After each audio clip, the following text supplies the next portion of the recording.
End of the season wrap up. Our friend April stops by to talk Buckeyes, and Ben Davis now apparently thinks he's Babe Ruth. All that and next on Dotting the I with Davis and Chad.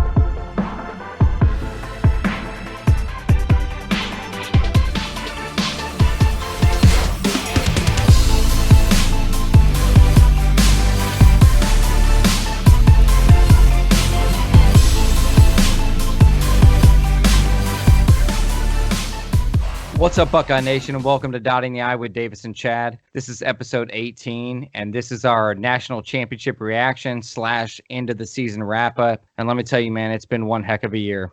Yeah, to honestly believe that we'd end up where we are now from back in August, I'd probably call you a liar, from not even knowing that we were going to have a season to finally getting the season, but it was shortened to getting teams canceling on us, coaches being out, key players being out.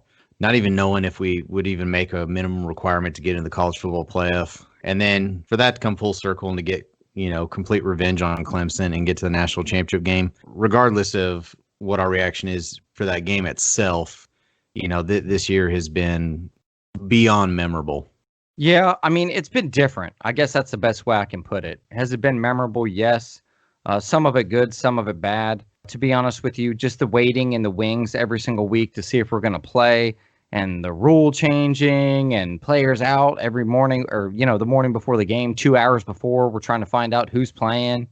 All that stuff, that's for the birds. You can take that. I couldn't stand it. Now, as far as football itself goes, I think that this team this year never really fully reached its full potential. If we would have played a full schedule this year, there's no telling what we could have looked like in game 10, 11.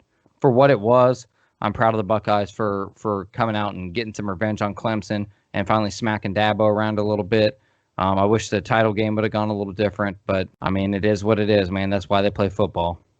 Yeah, I think you said it pretty good there about, this season, looking back, even though it's memorable, I'm not necessarily saying positive, negative. I mean, there's definitely positives in it, but, this is always going to be another what-if season for me, because if we had the opportunity to play earlier on, had more attempts to get, players in the game, to get them more cohesive, to get them more reps, to keep players healthy, to keep them from not losing games for COVID, what could have this team have been? Because we saw, obviously, a pretty good ceiling against Clemson, but we didn't see that at all for the rest of the year. I mean, maybe in glimpses here and there during games, but we never really got a chance. So I'm kind of taking the whole season as a what if. Let's go ahead and get into that national championship game. What was your overall take from that? Well, aside from the things I feel about us, I kind of felt like we focused on the wrong part of the game defensively and trying to stop the run, when obviously I just felt like Alabama was way more explosive through the air. I thought our defensive strategy wasn't exactly what I expected it. And then once we realized it wasn't what we expected, I expected more of a change at halftime for the second half, and we didn't really see that. On top of that, I think you and I both agree Justin was more hurt than he said he was. I think it was visible in everything he was doing. And also, like I said, my biggest thing is, man, I got to give it to Steve Sarkisian, because he came out with a great game plan to combat everything that we were throwing at him and found a way, to get his number one receiver into space and into matchups and creatively into areas where he could get the ball, and they just destroyed us. I mean, you and I feel the same way, I think. I mean, if he would have played 4 quarters, God knows how many yards and touchdowns he would have had. Well, the whole point of playing a bend, don't break defense, which was obvious the intent, they were trying to keep everything in front of them, is that you can't bend and then break. And that's what we did. We kept giving up 7 in the red zone, 7. And we had them a couple times on 4th and 1 or 4th and goal and still couldn't stop them. All you're doing at that point then, if you're going to bend and then break, is they're going to get a lot of the time of possession. They're going to continue to tire out the defense, and they're still end up getting the 7 in the first place. It'd almost be better to play, I guess in hindsight, riskier defense to try to get some stops or turnovers, but understand that there might be a drive of 1 or 2 or 3 plays where they score. But at least that would get the defense off the field and try to keep them somewhat fresh, because you could tell, they did these long sustained drives against us. The defense was completely worn down. I don't know what we could have done differently, to be perfectly honest with you. I know that there probably should have been some adjustments made, but there was really no stopping them, to be honest with you, with who we currently had. Play 4 and line. You just can't play 4-4, dude. I agree with that. Not going to work. I agree with that. I would have rather stack the line a little bit. Well, I don't know if stack the line. I would have rather seen the corners come up and play press coverage at least. But we kept falling back, and they were getting that motion in the backfield. And as soon as he caught it, he had 8-10 yards before there was even contact. You can't do that, man. You can't do that. And I don't want anyone to think that for 1 second I think that there's anybody on the field that could have covered Devonta Smith out there, because he's just a man amongst boys. But still, I just felt like the scheme wasn't exactly what it could have been. Do I think it would have changed the tune of the game? No, but I just think we could have tried some other things. Well, I got three kind of key things that I think really kind of swayed this game. Well, let's hear them. I'm not going to sit here and say that I believe we should have won the game, but I think we could have been super competitive, and I think there's a chance if we had a different game plan and some things went differently, we could have pulled out a win. I really do. Because I think that 52-24 final score was almost worst case scenario, because there were still 2 times in the red zone where we had like 4th and goal and couldn't complete it. So there's 14 points that we, pissed away. And then we were in the red zone 1 time, settled for a field goal. There's another 7. But Trey Sermon getting injured on the very first play, I don't think people realize how important that really was. Because Trey Sermon not only was explosive over the last 3-4 games before that, but he was also one that kind of helped sustain some drives for us. They would even let him run the ball on 3rd and long and get first downs. I fully believe had he been part of the game plan, we would have had some more time of possession in some of those drives early on and later in the second quarter, which would have kept our defense off the field ultimately and kept them a little more fresh. So I think the Trey Sermon one is probably the most important thing. Next would be, obviously, we discussed a little bit about the defensive strategy. I think they should have pressed a little bit more, been a little bit more risky instead of just continuing to bend and bend and bend. Lastly, I think you had also touched on a little bit too is Justin Fields was a lot hurt, a lot more injured than he had let on. And it was obvious, not necessarily with his running or scrambling. He did okay with that in the game, but his passing struggled. It looked like he had a hard time, getting back, rotating across off of his left foot, rotating that right hip over. I think that those were keys. If you had a healthy Justin Fields, a healthy Trey Sermon, and we played maybe a little bit riskier, I think we could have seen a different ball game, in my opinion. Let me ask you this, man. On a scale of 1 to 10, how successful do you feel like this season was for Ohio State? It's kind of a trick question, but I'm going to take it in regards to still looking at it holistically, where we were at from the beginning, what we had to go through for the season, and where we finished. And I'm going to give it a solid 8 because we got our revenge against Clemson. And that one is something that they can't take away from us. Shutting Dabo up was awesome. It was amazing. But I take a point away, obviously, for not winning the national title. And I'd probably take another point away for not getting to play the team up north and having that game canceled. But all that aside, holistically, we weren't even going to get a season. And that's the result we ended up finally getting. That's not bad. Obviously, you're a little bit more optimistic than I am. And you always have been and always will be. I probably rate mine about a 7. Same thing. I take away a point for not playing Michigan because that's just such an important part of the season for me. I take away a point because anytime you go to the Natty and don't win it, to me, the fact that you got there isn't enough. I want to win that game. So I take a point away for that. And I take a point away for just everything that happened, like the overall depression of this season and how many times that we canceled games and blah, blah, blah. And, all that just took a little bit of it out of it for me. It just didn't feel all the way like it should have. No, and I agree. I dock at a point there. Well, yeah, because normally I'm amped getting into a week, and instead I'm like scared to death that, oh God, are we going to get to play this game? Who's going to be out? We're not going to find out till 2 hours beforehand. We like to do our prop bets, but a lot of time we're kind of doing those in the blind because we don't know, who's going to be there or even if we're going to play. So it definitely week to week would throw us off as fans. That was, I think, pretty difficult to get through. Today is a momentous day in Dotting the I with Davis and Chad history because we are going to take our first ever caller. Are you excited? Oh, yeah. I mean, this is something we've talked about adding for a few months now, and we kind of got the thing set up, and we got a lot of people that are interested in joining that got some good stuff to share. But we're going to be inviting our good friend April. We've known for years. She's a super big Buckeye fan. And, yeah, let's get her on the line. Hey, April, welcome to the show. Thanks for having me. Yeah, April, thanks for joining us. Dave is here. So I want to start right off. I want to ask you what your overall opinion was of that national title game, because we've been talking here for a few minutes about it and we got some thoughts, but we'd like to kind of know where you sit on this. I'm kind of indifferent. I mean, I was indifferent going into it. I kind of had some weird feelings. I wasn't convinced that we were going to make it past Clemson. So what we did to Clemson was amazing. And I knew going into it, if we could pull together the same energy that we had against Clemson, against Alabama, that we would win. But I wasn't sure. And then, just some of the things going on, people being sick. There was rumors heading into it a couple days before that maybe we were going to postpone it a week. And it definitely wasn't an excited feeling. It was kind of an indifferent feeling. Okay. And I think that's probably consistent with how a lot of people felt. But give us, what was your expectations for us in that game? I wasn't convinced that we were going to win the game. Alabama had a pretty strong thing going on, and we were missing a few key players. I mean, the defensive line definitely didn't help. I was really, really hopeful that if we could play like we did against Clemson, that we would pull it out. But I just really wasn't sure until the game started.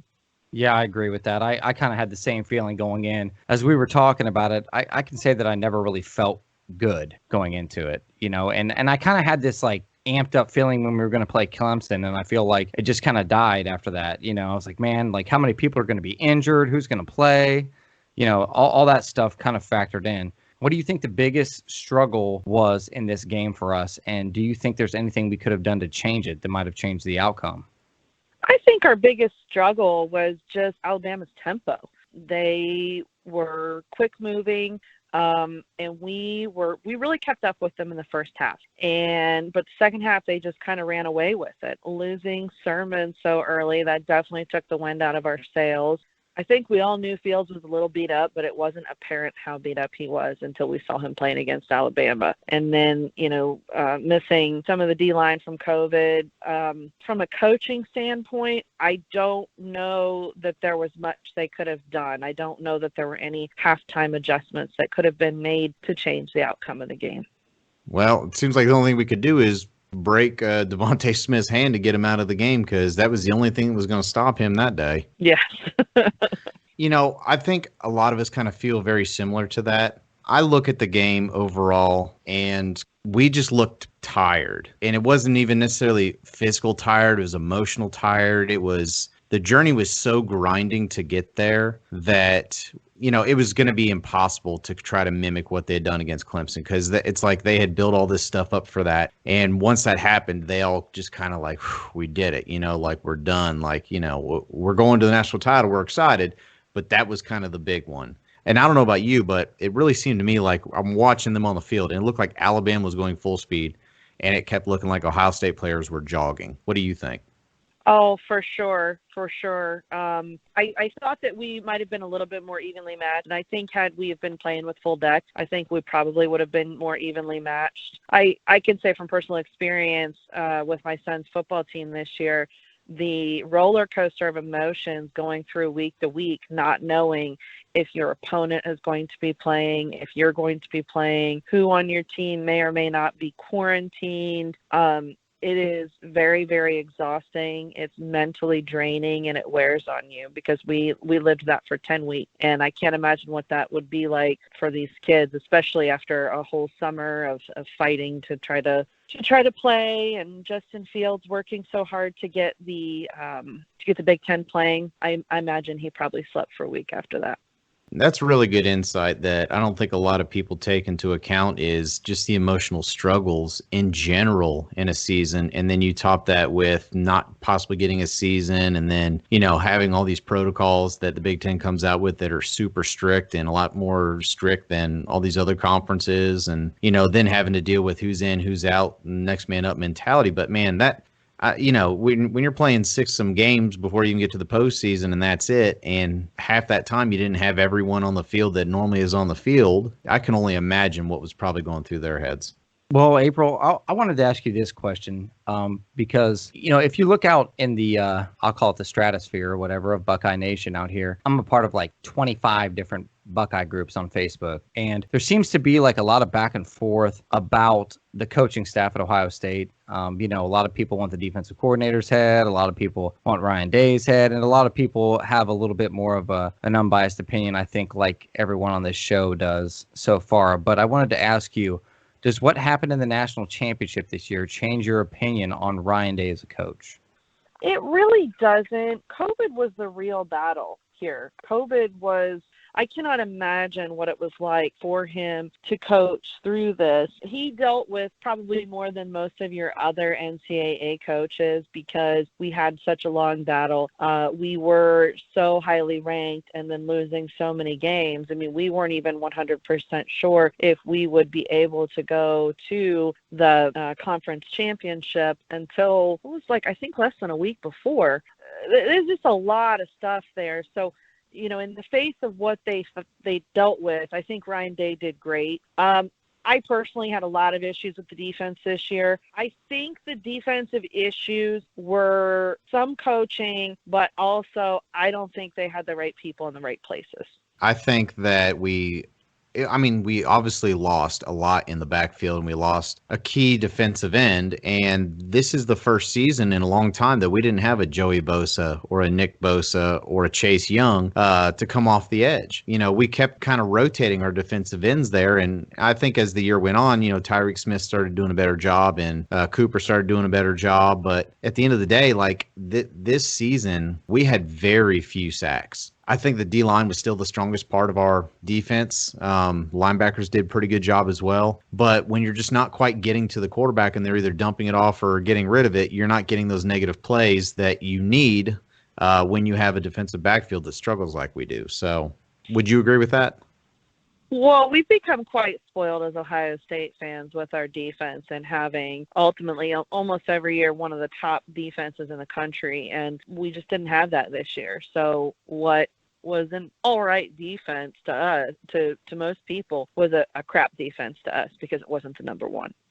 Yeah, and I think that gets understated that we have high expectations, and yes, we have been spoiled with some generational defensive talent lately. It is hard to try to step back and be a little bit, fair of our judgment with the defense because they've been so good for so long. So let me flip it on the other end of the ball here, and let me ask you about Justin Fields. We know that he's officially declared for the NFL draft.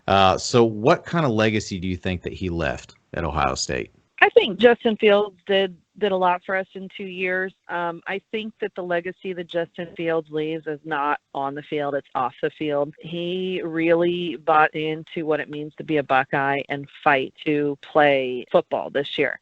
He fought harder than anybody to play football in 2020. As Ohio State fans, because of the way college football works and you only have a finite number of years with these kids, essentially, we're getting old enough that we call them kids now.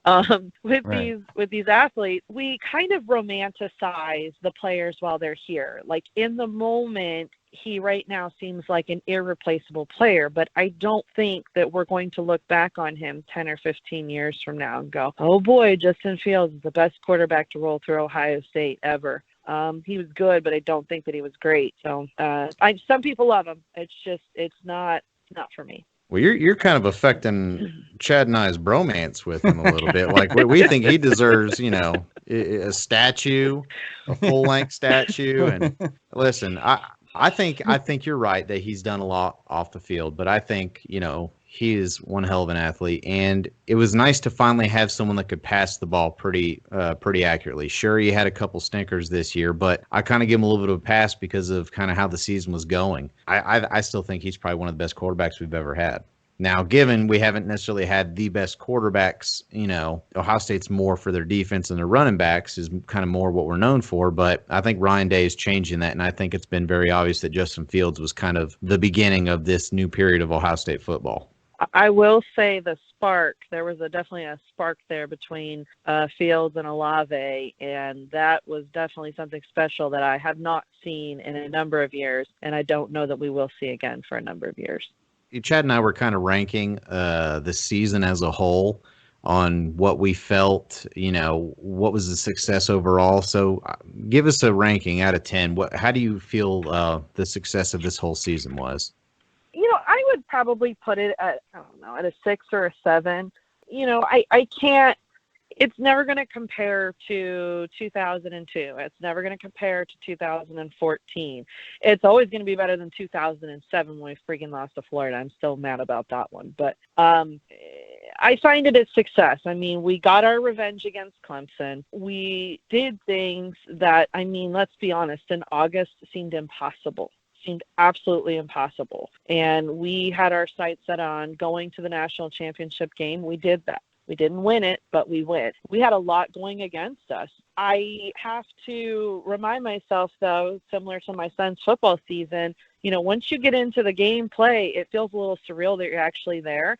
And then you have to recognize that we were lucky to even be there. We were lucky to play. We were lucky to get all the games that we did. It was a gift to be able to experience the Clemson thing. Not getting to play Michigan was kind of sad, but we have to be thankful for what we did get, because there are, other conferences that didn't get to play.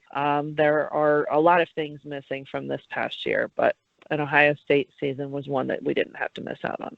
And you know what? I'm with you on the Michigan thing, too. It used to be enough 25 years ago that beating Michigan at the end of the year was the hiatus of the season. If we went to a bowl game, then great. But beating Michigan was it. That was the bee's knees. And now it feels like this younger generation has kind of lost a little bit of sight of that. And now it's national championship or bust here since Jim Tressel pretty much came on campus. You're right. We are spoiled as Buckeye fans. There's no doubt about it. I mean, here we are talking about the fact that we got our tails whooped in the national championship, but at the end of the day, we were in the national championship. And you know who wasn't? Clemson. Clemson. Yeah. So that's even more of a win. It was. Yeah. So, now that this season is over with, we're putting it behind us. We lived this terrible year, not just in college football, but in the world. What do you think what are you most excited about for the 2021 season? I would like to say just to get back to normal. I don't know that we ever really can go back to normal after the year we've been through, but some sort of a new normal. I would like to see people in stands instead of listening to pumped-in crowd noise. I would like to go to tailgate. I would like to eat wings and have people spill beer on me and not worry about where my mask is. That's what I'm really looking forward to. But I'm also excited. I mean, we've got some returning players. Olave's coming back. Record, our tight end.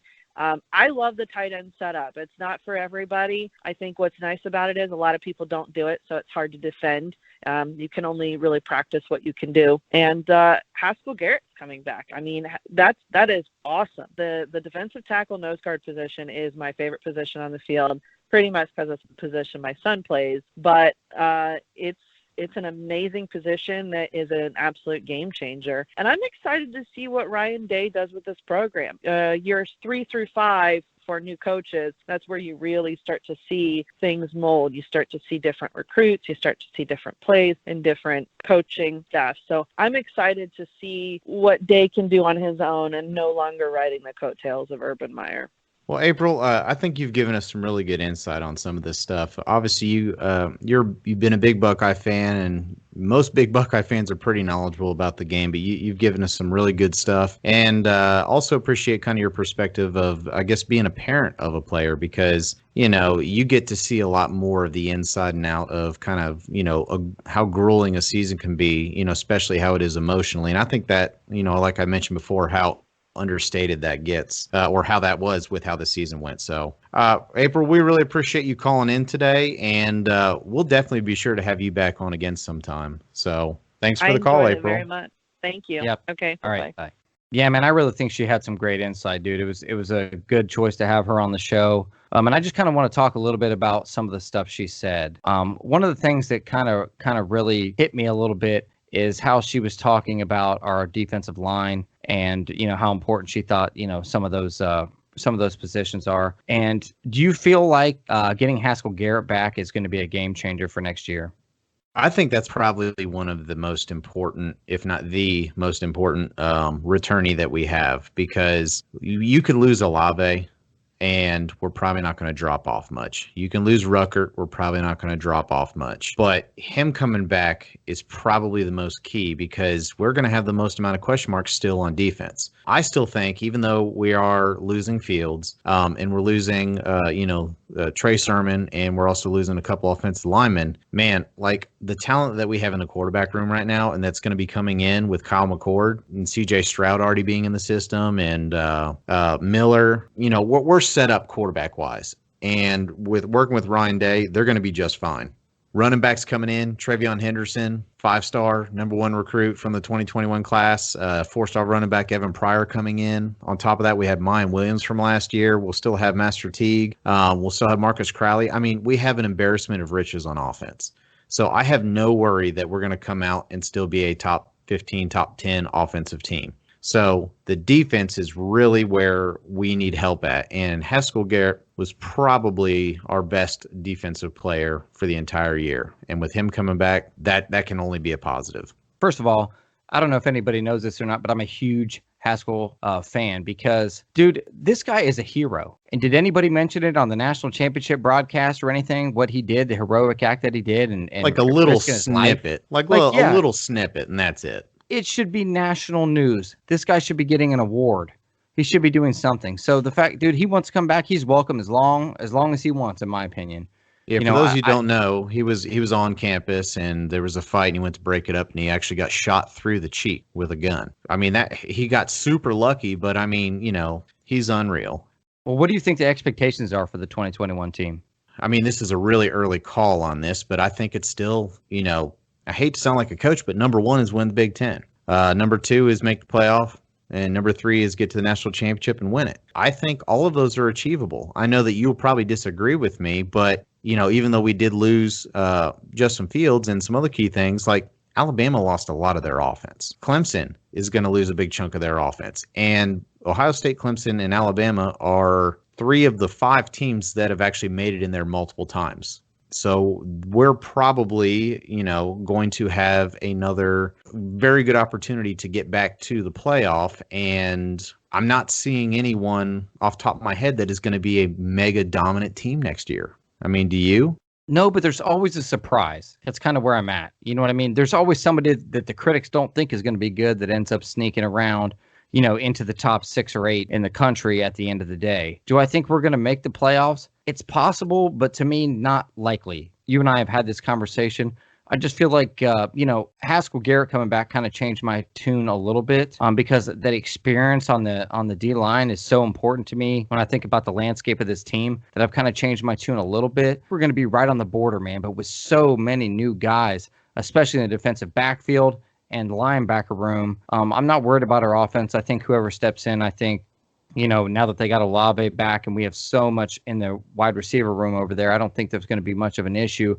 But defensively, dude, first of all, I question what kind of scheme we're going to be running, what kind of defense we're going to be running next year. And I question, brand new players in those roles. Yeah, but I mean, that's every year. But the difference is Ohio State recruits at a super high level. So you'd have to trust that the guys that we're getting in there are going to take care of business. I kind of mimic the defense this year to a little bit of 2018, where we had the athletes to do it, but I think we were playing the wrong style of defense for the talent we had. Because there's different styles of talent. There's size talent in the defensive backfield. There's speed talent. There's ones that are really good at locking down. There's ones that are good at tackling. You kind of have to see what your strengths are and then try to match the defense around what the strengths are. And I think this year, with Kerry Combs coming in to be a new defensive coordinator, having no spring ball, having, a shortened season, limited practices, people having to sell for COVID, we probably never fully got a chance to really adapt a defense that was really fit for Ohio State. As long as, COVID can start calming down a little bit with the vaccines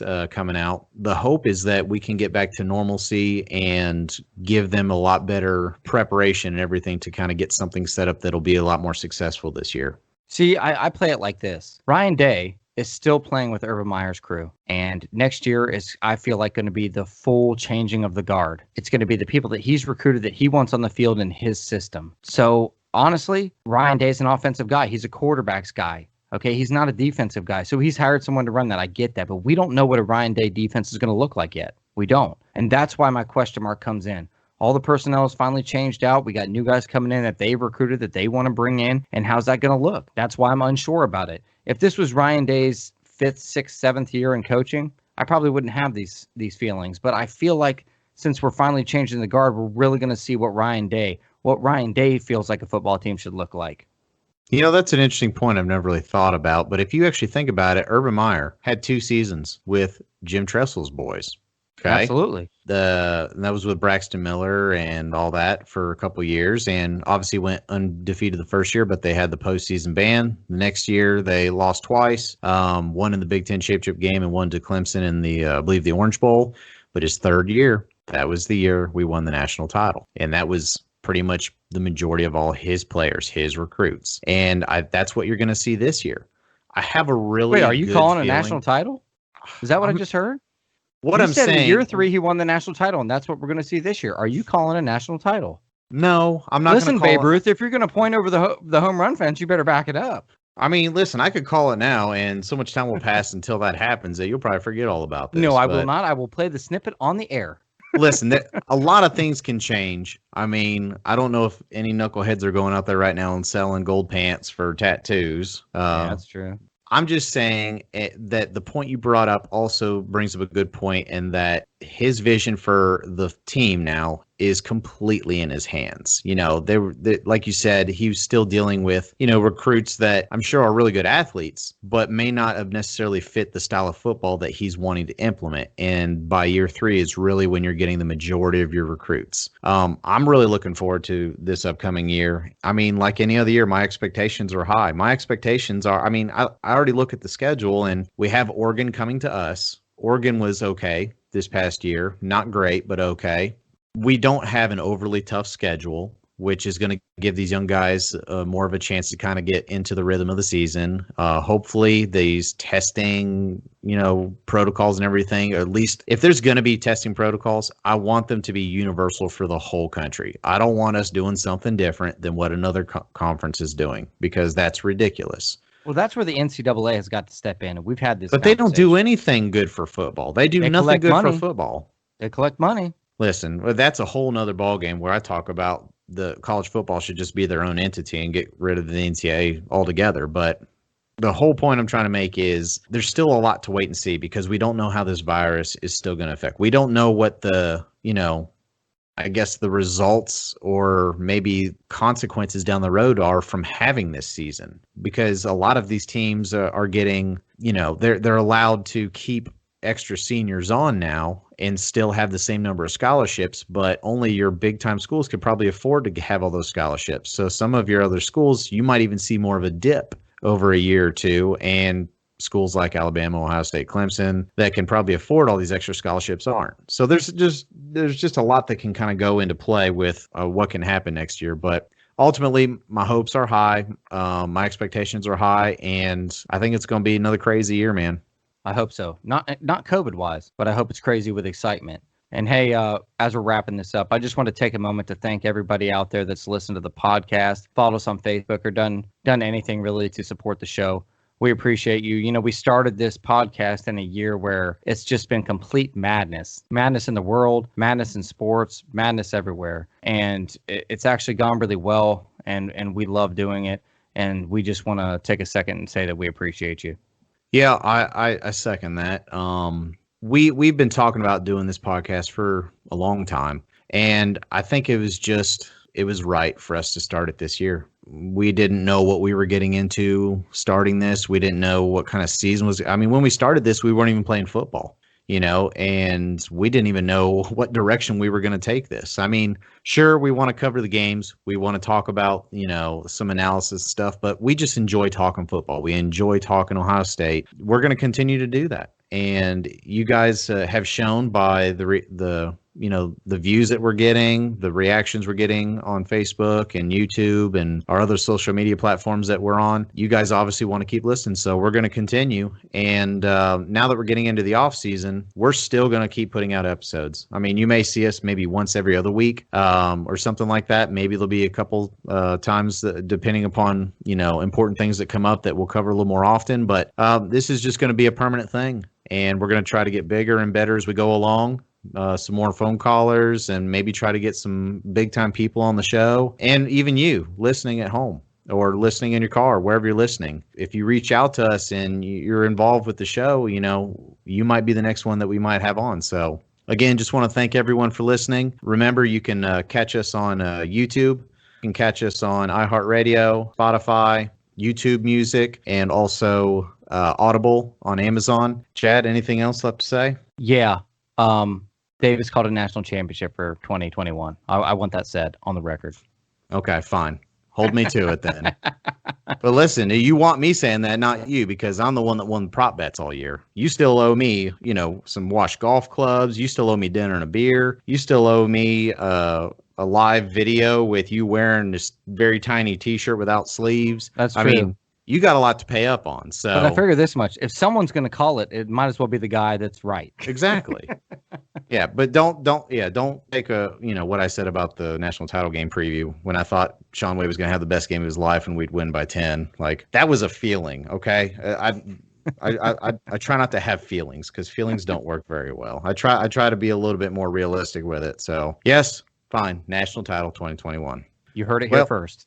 All right, guys, thanks for listening. Go Bucks. OH.